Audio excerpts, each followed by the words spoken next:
All right, hello and welcome to Between the Liars with Ryan, and I have a very special guest today. Today we are joined by Nici from Red Girl in a Blue World. Hi, everybody. So happy to be here. Thanks for having me, Ryan. Hey, thanks for having you on. Now, I did go on Nici's show. I think it was like the first or second episode. It was right in the beginning. It was like the second real episode. So that was so awesome. I've gotten so much great feedback on that episode. So Yeah, and we've finally been able to return the favor and have her back on our show. So welcome. thank you. I'm so Excited to happy. have you here. And we're going to talk about feminism. Again, this is part 2. So last week we talked with Tony Talks, and we got more on the intersectional topic. And so we were like, man, it's such a broad topic. Like we Mhm. really need a part 2. And so today we're going to focus a little bit more on radical feminism. As always, we go wherever the rabbit trail takes us. So let's see, just for those who might not be aware, radical feminism was the one that emerged a little bit more in the 1960s. This is the idea that there are like basically innate power structures. Tony mentioned the fact that this is more Marxist in its roots, so more like socialistic, communistic, Marxist specifically, because when the ideas behind Marxism are that there's power struggle. Now, Marx talks about how you have the bourgeoisie and you have the working class. And now radical feminism takes the idea to say that there are oppressors and oppressed. And so they would argue that men are oppressors and that the patriarchal system, the way that it's designed, is inherently oppressive to women, therefore must be torn down. So, Nici, why don't we just start very broad? What are your general thoughts on that approach to feminism? I radical feminism in general, I can't agree with at all. I think the Okay. idea that men are oppressors and women are the oppressed is kind of ridiculous. At this point, we have reached a point where women can vote. You have your like first wave feminism that happened when like we fought for the right to vote, for when women fought for the right to vote. And when we achieved that goal, we achieved what we wanted to achieve. So anything really after that that pushes like for feminism to me is just kind of what are we fighting for at this point? Because we have now gained equality to men. So why are we continuing to fight for something that we already have? So I think just by this idea of men being the oppressors and women being the oppressed is just a way to continue this fight that doesn't need to be fought anymore. So what would you say then as someone who says that, well, one, the wage gap is brought up. And we talked a little bit about that last time. One of the things that I mentioned is that if you actually account for the specific predictor variables, that wage gap and those sources were also linked here just because it's not just me going off. It's really more like 98, 99 cents on the dollar, right? Mm-hmm. Because I'm in the arts. I'm a college professor. There are plenty of women who work in the STEM field who make much, much more than I do. That's not a gender-based thing, right? That's an Yeah. interest-based thing. So when you account for those in the surveys, it starts to get a lot closer. But there are people who tend to think that women have a much harder time. I think that we did get off on the subject that in the workplace, the communication is more gender tends to be more favorable towards males, right? So if you speak up, if you're more assertive, that is rewarded.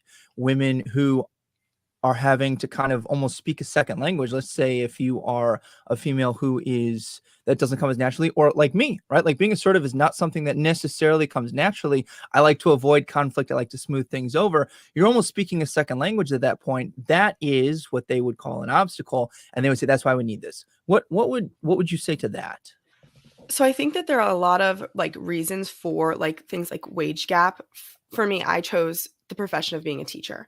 I'm not going to make somebody as much as somebody who went into a finance field, whether that be Right. male or female, but I chose that field. I think that happens often where women choose something that like an occupation that they want because that's what their dreams are in life. That's what mine was. And that just doesn't make more of something else. Or if like, let's say they did choose a field like finance, more often than not, eventually they're going to get maternity leave. And then maybe they want to stay home with their kids once they're there and stuff like that, which also contributes to that. So I think a lot of it comes from personal choice. And then I do think also you have that idea of like being assertive and things like that, that could go into it. But overall, I do think a lot of personal choice goes into it. And I don't think that is taken account for most often in these arguments because I see that all the time. And I don't I think being a mother is probably the best thing that a woman can do. So I'm like, if you're choosing that, then you also can't argue, which most women don't who did choose that you're not making as much as men in the workforce because of that. Now, you mentioned an important other topic here, which is the choice to either raise children in the workplace or choose to be a stay-at-home mother. And we live in a free country. You can choose whichever you Mhm. prefer. Now, it can vary based off your financial decisions. There might be families where maybe she would like to be a stay-at-home mother, but they can't afford to. How do you think the modern feminist movement has impacted the way people who would prefer to stay at home now? Like, how do you think that that Yeah. makes them feel about themselves or like the societal norms? Yeah, so I think modern feminism has really taken out the femininity of women in a general sense. I think that women don't want to show their femininity, which is where your mothering instinct comes from, your instinct to help people and everything like that. And I think that women don't want any part of that because I think they think it makes them like vulnerable, but I don't think that's the case. I think that showing our femininity, acting feminine is probably the most powerful thing you can do as a woman. And so I think when women choose to stay home, they um when they choose to stay home, they're choosing to act on that femininity that they have. And I have been in scenarios with like family and friends where people are judging others for wanting to stay home with their kids. And then I've had discussion and been like, no, I think you're doing what you are meant for and what you're called to do. And the most important thing you can do. The mother is the center of the family unit. And you need her to take care of your kids, raise your kids with the certain value, morals and values that you want them to have. And if you don't have that mother doing that most often, and stay-at-home dads, props to you if that's your role. But I think that that's what we're meant to do. So I think that argument is kind of just tearing down the femininity of a woman, which I said is like our most powerful asset. Now, I have seen this play out a little bit with the little bit of time that I've had in the workplace, and and this specific scenario would be if there is a woman in the workplace who decides to show more of her feminine side than some of the coworkers who, let's just say that they aren't necessarily deliberately misogynistic, but then they just kind of tend to assume that, all right, she's steering into this. We're not going to consider her quite as much for whether it be promotion or maybe she's, the designated secretary for note taking. Maybe she wants to be, but like it seems like that kind of might shift over into that's just the assumption. And this movement would have a big pushback to that and say that that shouldn't be the assumption. You shouldn't assume it's because she's a woman because she wants those roles, and those roles shouldn't be considered inferior. But we don't want this assumption. What are your thoughts on that? Well, I think whatever like a woman chooses to do, like in the workplace, if she decides to pursue her career or stay at home, like I think no matter what, she should be showing off those feminine aspects. And I think making those types of assumptions is unfair because I think a lot of women now like do feel more power in being assertive and wanting to make their stand and do important things, especially in their career. So I think like making those assumptions is like completely unfair for those women who want those things and strive for those things because I know plenty of women who are pursuing careers and doing amazing in the workforce, and to make those assumptions about them would just be wrong because they are, I think, in those cases like working just as hard as those men there. So I think for showing their femininity would just be, it's just not right to do to them when they are working hard and everything like that too. Yeah. And I think that this really pulls up the importance of the nuance, why we need these conversations, right? Because the Mhm. feminist movement, the first wave especially, started with something that, unless you're kind of an asshole, like you don't really have a problem with that, right? Yeah. But then as we've moved forward with these different things that have been added, we start seeing that there are more toxic traits that can come out if they reach their final form. And that was really Mhm. what we talked with Tony and Danny last week, was that a lot of times these start as something good, but then it Mhm. winds up becoming a little bit more toxic, almost overcorrecting, if you Yes. will. I Example of this. mhm. Oh, go ahead. No, I was gonna say, I think that's exactly what happened with radical feminism because, like I said, I think first wave feminists achieved their goal, and then they were just trying to get more when they achieved their goal. So I again, like I said, I think first wave feminism, great, but and if I were to be categorize myself as any type of feminist, it would be first wave. But we achieved the goals they're looking for, so I will stay where the goal was achieved. I don't need more than what we got there. Yeah. One example of the overcorrection that I've seen even on the college campus was when I was an undergrad way back when. There was they just did, I don't remember what event it was, but my social studies professor very big feminist and wonderful woman. Loved her. Honestly, Mhm. her class was one of my favorite classes. She was very much a career-driven woman. She excelled at what she did. She taught the mock trial, very involved in the political science field, very esteemed at the university in that field. And she and some other women, I would assume it was from one of the feminist groups, had a table, a little booth, and they had a bunch of boxes of cereal, and the sign said, "This is how a feminist cooks." And I was like, okay, I know this is a joke, but at the same time, I was like, I really think that if the message of the feminist movement, which I had heard my instructor say in class, was we want to empower women to do what they want to do, then I feel like that message, that that's how a feminist cooks, Mhm. sends, overcorrection, the wrong message here, that unless you are successful in the career, then you're not truly a feminist, you're not truly a woman. And to me, I feel like that's where we get into a little bit more of the dangerous waters. What do you think on that? Yeah, and I like her statement on feminism to empower women to do what they want. Is that's what she said? Basically, yeah.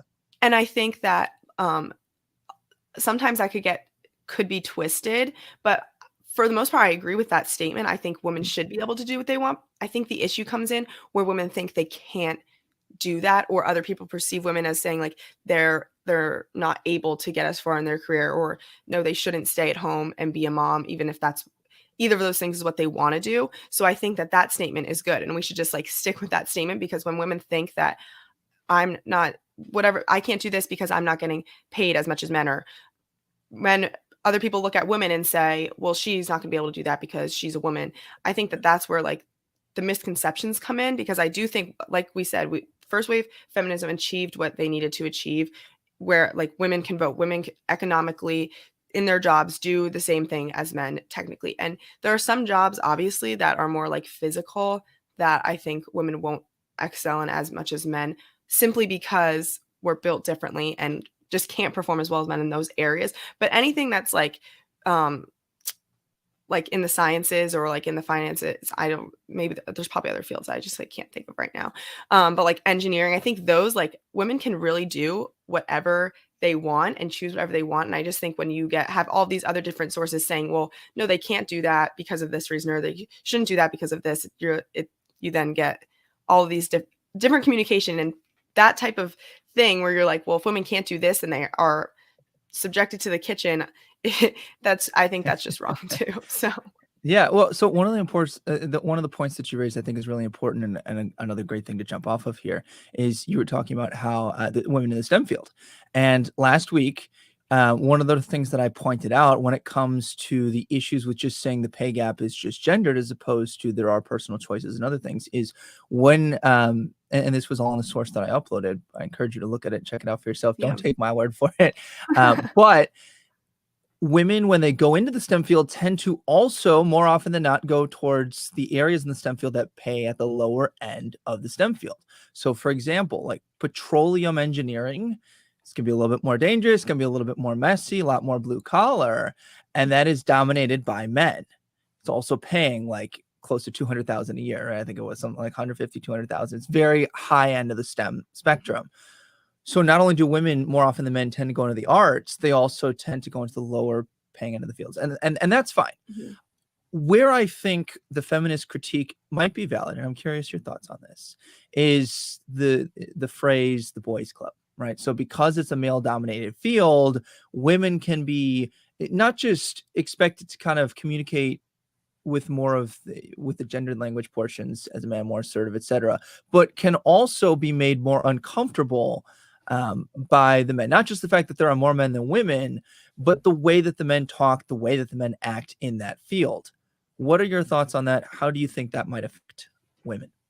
So I think that that could be valid, but my thing for here, and I'll start by like comparing it to other things.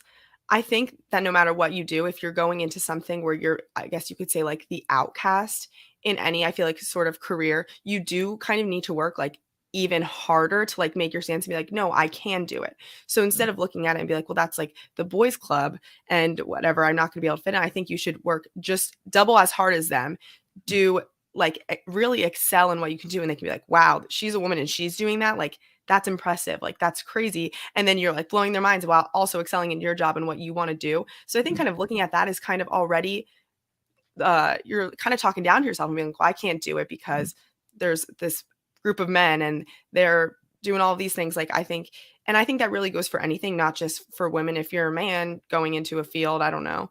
I don't have an example off the top of my head, but I think if you're like more of like the outcast in anything that you're doing and you work double, triple as hard, then you will excel and people will notice. So that would be my response to that. I think I wouldn't go into it thinking you can't or shouldn't.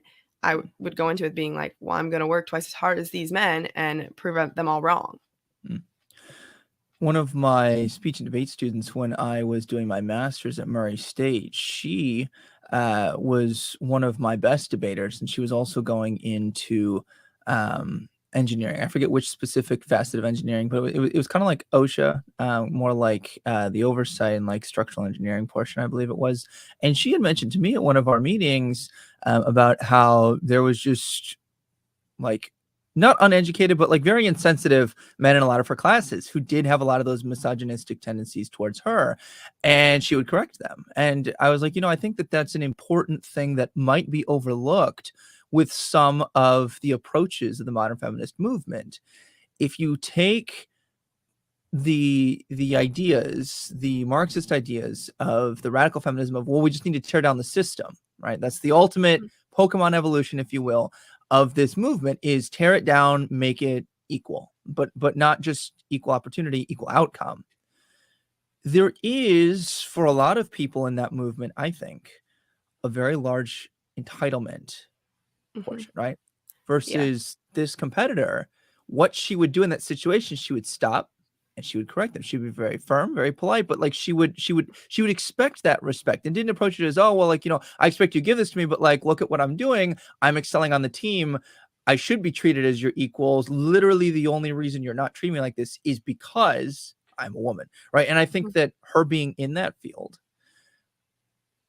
if it's a male-dominated field, then they don't have someone speaking to them in that way, enlightening them in that way. So I feel like there's almost this double bind, right? So if they wait until the field is just made to be 50-50, which, if we're honest, I don't think most feminists even want.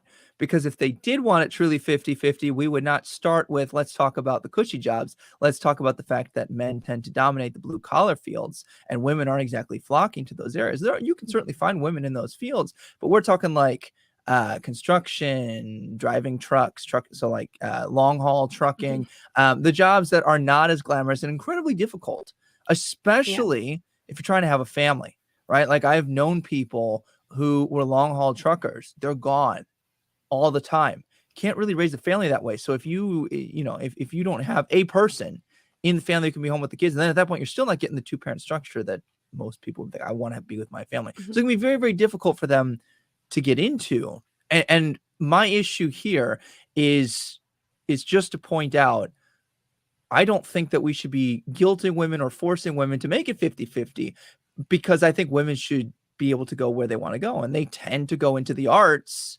And they also, when they go into the STEM field, tend to go into specific areas. And I think that that's fine. And I think that what we should be saying here is emphasizing, again, instead of that overcorrection, do what you want. And also, let's not kind of like do the friendly fire for women who are not interested in going in specific areas.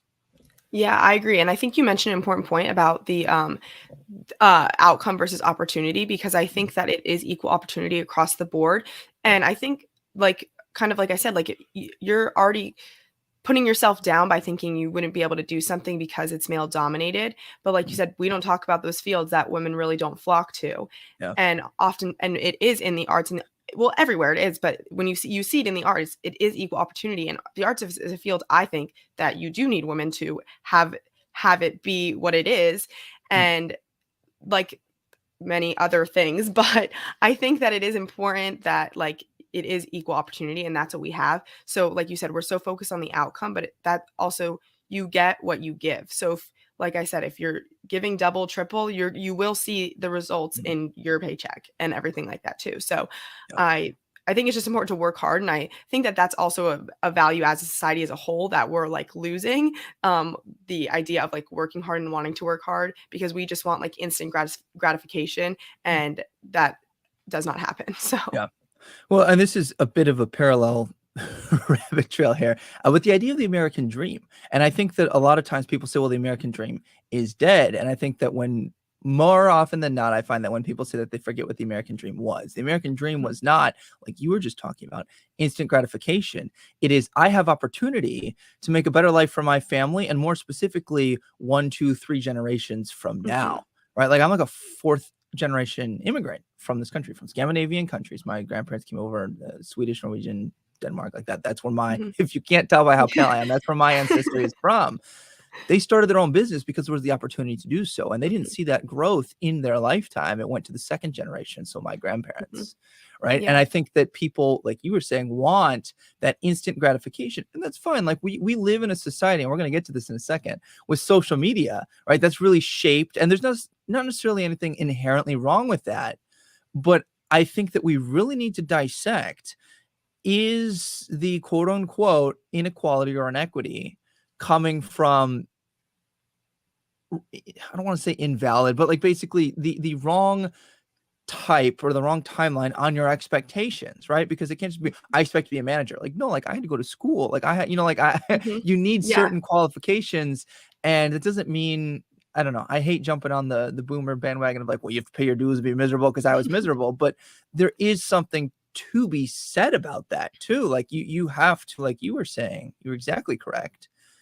You have to demonstrate I am just as capable. Like you can't just, I don't know. Like I don't, especially in the academic field, which is where I'm at. I've never once looked at my female colleagues and thought, nah, they can't do as good a job as me. Like I have looked at individuals, both male and female, and said, all right, you're just not trying, you don't care, etc. But that was never gender based. Yeah.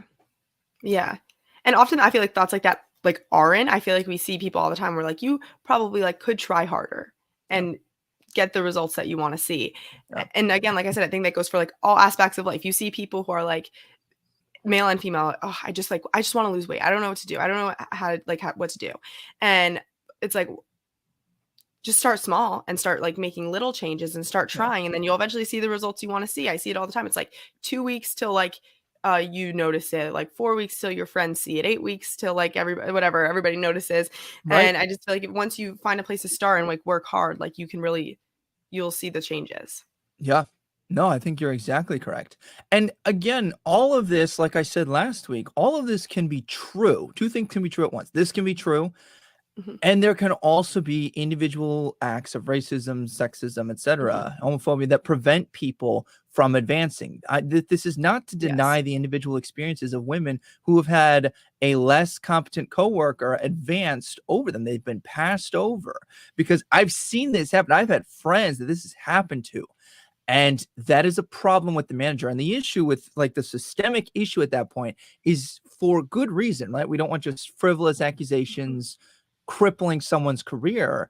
But the other end of that, right? If the cogs of justice move slowly, there are women who are not getting the justice they deserve, and they more often than not just have to leave the company if they need a better situation. Like they don't get that justice all the time. And I think that is something that even the modern ways of feminism point out, that like I can jump on board with that. What I can't jump on board with is basically the assertion that because I am a male, or if I'm in a managerial or a position of power, honestly, it's quite offensive to me to have someone say that's just because, you're a white male, right? Like, or an underlying assumption. Yeah. And I think that all goes back to the idea of the oppressor and the oppressed, because immediately, because you are a white male, you are automatically oppressing any female that works for you or anything like that. So I think it really goes back to that idea. And one point I want to make about radical feminism is that, to me, I do think it tears down like every aspect of what it means to be a woman. And I think you see it very often now, especially with everything in the transgender realm and things like that. Like you really do see them tearing down every aspect of what it means to be a woman. And when you do that, like you are just devaluing a woman in every sense of the word. So then when you get to a situation like that, how do you expect to stand up for yourself when you don't even know anymore what it means for you to be a woman and what you can do and everything like that too.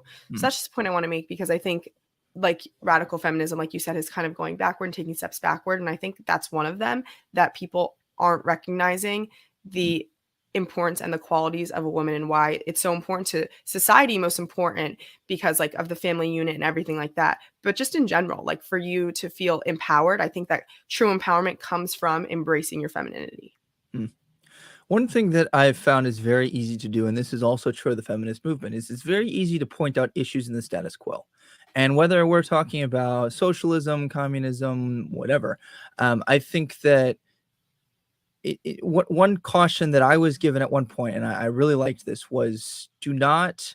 It's basically it's a fallacy to compare the flaws of a current system to the utopian idealistic beliefs of something that is not there, right? Like communism is a great example of that, or even socialism. We see small aspects, but like the radical changes that are pushed, right? Especially from like Josh, Chris from the Alt Left podcast, when they've been on here, they're pushing for more of the final evolution there, not just like the Denmark, like the Scandinavian country versions with high tax rates. They're talking true socialism, or in this case true feminism. Let's tear down the system.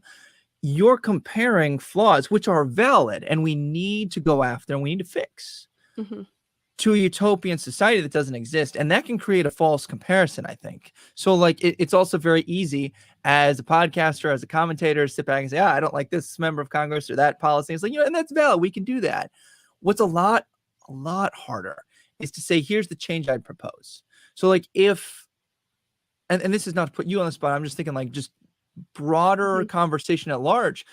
Let's talk about, like, rather than just tear down the system, you got to rebuild it after that, right? Like, and we have standards. We have a standard of living. What would we want different? Like what like you were mentioning earlier, Nici, you're saying that you think that they've achieved the equality in the first wave that like they were really going for. What more do they want? And I think that one thing, and we've seen this in the current administration's attempt to place people in the cabinet, it's very much based off of identity politics. Sometimes they're more blatant about that, sometimes they're not. But the idea here is the press secretaries, right? We had Jen Psaki was not the first woman secretary, but it was very, very good, regardless of qualifications. And I think she did fine with her job. I have my own gripes, but that's not the point. But because she was a woman, this was good, right? And then is it Corinne Jury? I forget how to pronounce the latest replacement's name. But the current press secretary, we were not told or reassured of, yes, she's had X, Y, and Z experiences in this, therefore she's a qualified candidate. It was, this is the first, I believe she called herself the first, I forget how she calls herself, but she's a person of color, she's a woman, and she's a part of the LGBTQ community. And that was the qualifications that were presented. And I think that what modern feminism tries to put is, it doesn't matter the qualifications, doesn't matter the opportunities, it matters equitable outcome, right? We need to see 50% and 50%, unless we don't want it to. That's how it comes across to me, right? Like we don't want 50-50 in the blue collar jobs, but we do want, so to me, I would say this is more of a feminist buffet, right? They want to pick and choose. And even I'm fine even with that to an extent, but if you're going to say we want, equity, then you get true equity. Yeah. And I think that my sister, she's in accounting, and we have had many discussions about her, like, because obviously she's a female in a very male dominated field. And so we have had a lot of discussions about this and the qualifications, like for any job in her field. And she has said to me multiple times, she's like, if I get the job simply because I'm a female in accounting and not because of my qualifications, what does that really say about me? She's like, I want to know that I am good, and that's why I deserve this promotion or this raise or anything like that. I don't want it to just be because I am a woman. And I think you see that across all, like everything with many different groups of people. And like you said, how do we know, is she really like deserving, or do you just want to put it out there that she is a member of all these different communities and therefore qualifies for the job, even though, does she really qualify for the job? Is she actually going to do good at the job? And I think that goes back to like working hard as something we're losing. It's just like, okay, you're I don't know, what you have all of those qualifications in those ways physically, I guess you could say, but in the job, will you do what you need to do for the job to excel at the job? And this, like I said, it's a conversation my sister and I have had multiple times, and she just says it is, she doesn't want to be looked at that way. Yeah. And I think that that's another issue that you come about with this radical feminism, because then I mean, at least for me, I'm like, so is it because they're worthy of this position because they're good at it, or is it just because they're a woman? Who knows? Whoever will really know, because you even have, she's told me, many companies that she looks at, they need to get a certain amount of women hired a year. And you ask the question, or is it just because they're women, or are they qualified? I would personally rather people taking care of my money or whatever it may be, people representing me in court or something, actually be qualified to do it, rather than just representing me or taking care of my money because they're a woman. I want them to actually be good at it. And at that point, for me, I'm like, I don't really care if you're a woman. I don't care what the color of your skin is. I don't care. Whatever. If you're good at your job, then I want you to do it for me. So, and I think we could run into a lot of issues as a society with that, if those other types of qualifications we look for in jobs anywhere. Yeah, So. I think you've just summarized the issues with identity politics and the token minority, right? Is that though the people who are in the minority ask that question about themselves, like, and this happens on college applications too. Like I know of a woman who is of Latina descent, and she got into one of the Ivy League schools, and the first thing that was said was, it must be nice that they were letting you in because of the color of your skin. And it's like, no, it was actually because of the merit of her application. She had left her ethnicity off the application. Wow. That's how we know, right? And so, like, and that's you're highlighting one of the key again, overcorrection. But before we go to hot takes, I want to see what your thoughts are on how has social media, let's especially focus in on TikTok, how has that influenced, for better or for worse, the feminist movement, some of the ideals, maybe self-perceptions people have? I think social media across the board can be very dangerous for women, especially. And I think in general, especially with TikTok, you feel whatever it is that you feel alone in, whatever it may be. So for women, I don't know, let's just say you like to, I don't know, let me think of a good example here. Like maybe dress more conservative and be more, but then you see women all over TikTok being a little bit more promiscuous in the way that, and you're hearing about many different experiences they've had with men or whatever. And then you're like, oh, well, like maybe should I be doing that as well? And I think you ask this question like for anybody. If you feel alone, you turn to TikTok and you see a group of people and you're drawn to that group of people because you want to be a part of something.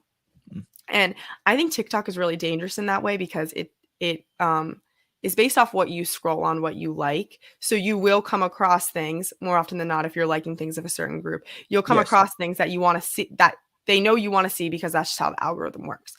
So I think it is very dangerous for women in many different ways. And I think it could also start spreading false lies to women, especially in ways like that. So overall, and social media has its good aspects. It has its good parts, but I think it could be very dangerous, especially for younger people who don't understand a lot of this yet. And again, are just seeing that the popular view is this view. And then they're like, well, then I agree with this. And then I think it could be a pretty dangerous place. No, yeah, I think you're absolutely correct. And that does cut both ways. I mean, that's not even a gender thing. I think that, I don't know, again, on an individual level, like, it really depends how susceptible are you to that comparison, because again, it's not even a true comparison, right? You're looking at my worst day. Like, if you are incredibly depressed, down in the dumps, and then I see Nikki's off on vacation and, this beautiful area, I was like, okay, well, that's Nikki's life. And it's probably not, you know what I mean? Like, people take vacations, and what do they post? Their vacations. But when I scroll through social media, that's what I see. So then I'm comparing my worst day at work to someone's best day of the year. I think that social media is a blessing and a curse, right? Like, we're able to collaborate on these podcasts through the beauty of the internet. And that's a wonderful thing. Unless people, dislike what we're saying, then it's a terrible thing for them. But it brings people together, but it also opens a lot of doors. And I think, again, this is going to go back to too much of a good thing.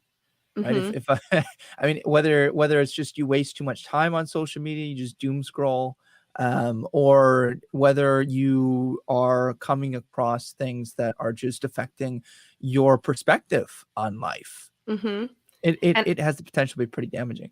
yeah, and I think you see probably more often than not, because I like do think there's like major censoring issues going on across the board. You're gonna more often than not see uh like different like views pushed on you. Mm. And I like see it firsthand because I have like a separate TikTok for my podcast and then like my own personal TikTok, and like I see Mm. very different things on my For You pages on both of them, and sometimes I just scroll for fun to see what's going to come up and Sure, like the sure. differences. And on my personal one, I I follow like my podcast TikTok. I have never once seen it come across like my For You Mm. page. And I often see views that I disagree with come across my For You page, and I'm always like, not interested, not interested. And like the next day I see a similar one and I'm like, I just told you I wasn't interested in this, but okay, fine. Keep pushing it. So I think what you definitely see those views push too. And then like as a young woman, if I wasn't like, even before this, we could say like 2 years ago when I wasn't even as into all these things as I am now, like politics, and I saw something like that, a baby be like, that's a good point. But if I'm not like thinking about it and like looking into it and researching it, then I'm just gonna like totally like fall into that trap of let me just believe it because I see it. Yeah. No, absolutely. All right. Well, we will be right back with our hot takes. All right, and this is just our opportunity to plug our stuff. So if you're watching this stream, make sure that you like and subscribe, hit that notification so that you know when we go live and when we put up new things and when we have wonderful new guests like Nici. And also remember that you can follow our show at Between the Liars on social media. We have Facebook, Twitter, Instagram. Just follow us at Between the Liars, and we're going to link all of your stuff in the description below. But Nici, where can they find you? I am on every social media platform that you could think of, but I most often use Instagram and TikTok, and those are both at Red Girl in a Blue World. Okay. And give them a little taste of your show, because that's how I found you, was through your show. Yeah. So what can they expect when they go on the Nici Spectacular? So I, as myself, starting this up, I am not like super well versed in the area of politics. I'm just here to talk about my views and let people know who think the same way that I do, conservative views, that they're not alone. I felt in college I was very uh different than most because I didn't think like many other people when it came to politics, and it was hard to like talk to people that weren't like close friends who agreed with me or family members who agreed with me. And I would talk to people who I disagree with, and then it would often start right off the bat with attacks on my character. And I didn't really know how to fight back. Mm. And then you have everything with COVID that happened and whatever. So I was just like, you know what, I'm going to start this so people know they're not alone. And I hope that's come through. And I don't paint myself to be somebody who's like super knowledgeable, because I'm really not. Um, and so we talk about many different topics. So we've touched upon many different things. So, and I just have different guests come on every week. Sometimes I talk by myself, which can get a little boring, but I try to get different guests every week to talk about many different types of topics that I think are really important now. So yeah, that's like kind of what you can expect. It's just like really lighthearted and just like good discussions every week. They're super good. So should Yep. definitely tune in. They come out on Thursdays. All right, tune in every Thursday. We will again link all of her stuff below, and if you're listening to the audio only version, that'll be found in the description as well. And lastly, remember, if you want to join us before and after the show on our normal schedules, if you want to subscribe, you'll get access to our bonus content through that. So, all right, we're gonna head back for our hot takes. All right, so I'll kick these off because I'm the white male. No, because we want to get because the power structures I get to pick. Yeah, No, yeah. but really, actually, in reality, I like to give the guests the last word, right? Because it's kind of your final rebuttal, right? Going back to the debate Mhm. coach in me, these are the last words. I don't get a chance to respond, so I like to let our Okay. guests have the last word. That's the true motivation, or the way I spin it. Take that as you Yeah. will.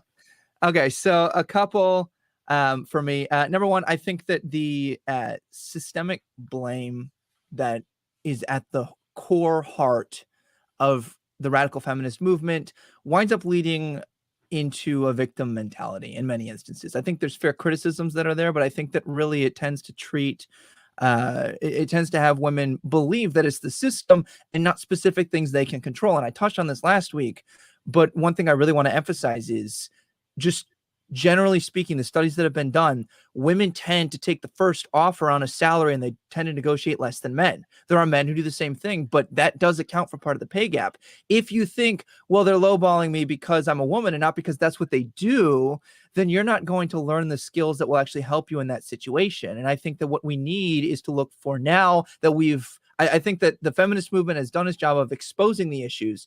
Now, instead of dismantling the system, I think that really we change the system, and we do that by, if you are a woman who is disadvantaged in the current system, then seek out male colleagues. Like, I'm one who's happy to help anyone, male or female, to better themselves, right? Like I coach people in argumentation forensics, advocating for themselves. Again, the great irony why I hate conflict, but I'm happy to work with people where I have expertise, where I don't know what to do. I'll refer you to people in my network that do. And I think that would be a much, much better approach. The second big thing here, and this really comes from Nici's point earlier, we need to be very wary of the group perspective. Groups are good. We live in groups. We tend to form our own groups. We are social creatures by nature. Where it becomes dangerous, again, too much of a good thing or overcorrection, is when we only view people by their traits that they bring to the group, or we boil them down to their immutable characteristics: race, sex, ethnicity, gender, identity. Take your pick. When that is all someone is, they become, and they feel like a token minority, and then they question, like you mentioned, Nici, did I get this job because I'm good at what I do, or did I get this job because of my immutable characteristics? And those are the things that I think are the most dangerous, ultimate evolutions that feminists can bring to the table if we're not careful. I really think we need to take a scalpel to this, and we need to see, here are the good things, here are the dangerous parts. And that'll be my hot take. Okay. I also agree. You need to learn the skills to excel at whatever you're doing, and that will help women excel in any field they choose. But here is my hot take. I think that as a society, we need to start appreciating the features of men and females, especially in females. We need to encourage females to embrace what it means to be female and why that's important in society. At a Turning Point convention I was at a month ago, they said this line, which has really shaped the way I now view relationships and just everything like that. And it was, strong women create strong men. You need strong women who are strong in their femininity, who have embraced it, who have found true empowerment in that, to create strong men. And I just thought that was an amazing line, which I think, if you look at it the right way, can really bring true empowerment to women, in which we wouldn't even need all of this feminism stuff anymore, because women have found just peace in who we are and what we were made to do and how we were made physically, mentally, socially, emotionally, everything like that. Because I think we bring a lot to the table, and today, more often than not, you see people wanting us to shut those qualities down. And I think it comes back to the idea of kind of tearing apart the family unit, because the mother is the strongest asset of the family unit. So that is my hot take. All right. Well, Nici, thank you for joining us. It's been wonderful to see your evolution as a podcaster. Check out her show. You said Thursdays. Yes, Thursdays, every Thursday at 11 a.m. All right. And if you want the debates, check us out. All right. Remember, you can find us on Spotify, Apple, YouTube, Twitch, and Google Podcasts. You can follow us on our social medias for more. Give Nici a follow as well. And I'm sure you find yourself somewhere between the liars. Bye for now. Thanks, Ryan.